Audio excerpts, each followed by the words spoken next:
Hi guys, it's Mr. Gay Canada, Derek Bedry. In a previous video, I talked about some statistics that had come out featuring gay and lesbian and bisexual people and the co-occurrence of their drinking habits and depression and anxiety. Since that happened, it's come up a couple of times in various ways what people should do if they know that they have friends who are dealing with depression. It's come up in an interview on radio, which I'll put an annotation to, and it's come up in my personal life with some friends who just were looking for a bit of help with someone they knew who was struggling. If you're a friend to someone who is struggling with depression and anxiety, the first thing you can do if you see any signs, or if they happen to have told you about it, would be to ask them what they need and tell them that you're available and listening. And if they refuse to talk about it and say, "No, it's you don't care, it's just my drama, it's not interesting to you, whatever, get over it, I'm just being negative," insist and just say that you're really there and that you're really listening, and they can talk to you anytime they need some support. They might need to hear it a couple times to believe it. In my own personal experience, when it started to get really bad and I was going to that really dark place I mentioned previously in the other video, it saved my life. And it wasn't just my best friends saying that they're available. It was, I kind of like came out on Facebook publicly as having depression. And at that time, it really felt like there was nobody I could talk to. And I thought, if I wasn't here, no one would care. And it wasn't just my best friends reaching out that helped me. It was, it was literally over 100 people on Facebook who responded to that post, and some 30 or more who said that even though I wasn't good friends with them and we had never really spoken deeply or about anything personal before, that they were there and they were listening. And even if I didn't follow up with those people, it made all the difference just to know the sheer volume of people who were concerned. So it really does make all the difference in that person's world if you just insist that you are listening and you care. The other thing that's come up recently, though, is that not everybody is looking for or accepting that kind of help. If you're dealing with somebody who has decided that their way of coping is something that's not healthy for them and something that hurts you, I would say, first of all, the best thing you can do is maybe come up with some things you can do together that will get them on the right track. You might research help facilities together. You might even just call the public intake. Most hospitals, at least in Canada, most hospitals have a public intake for counseling and sources that can refer you to help with addictions and mental health. So that's something you can do together. You can sit down and figure that out and just say like, hey, like we're going to do this thing, and not make it aggressive, not make it like an intervention. You can tell that person how their behavior makes you feel.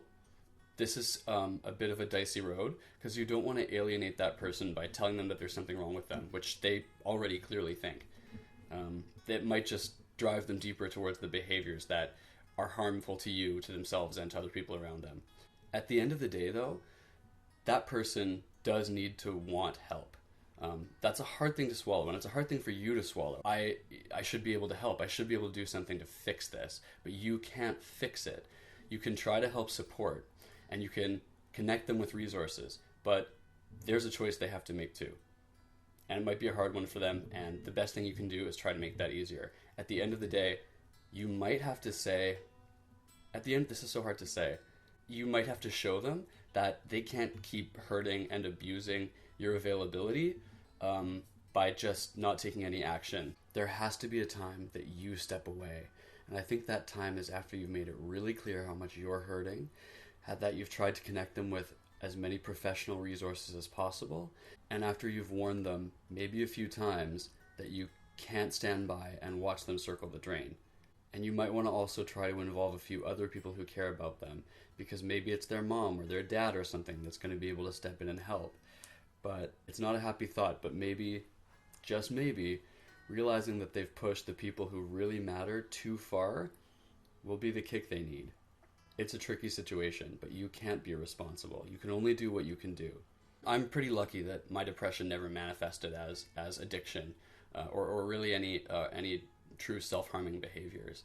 And I really wanted help. I really wanted the unproductive interactions in my life to cease. I wanted to start building and creating positive relationships.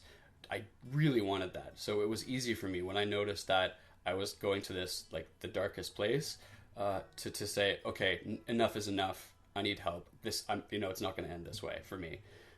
Not everyone feels that way, and sometimes they just persist in these self-harming behaviors.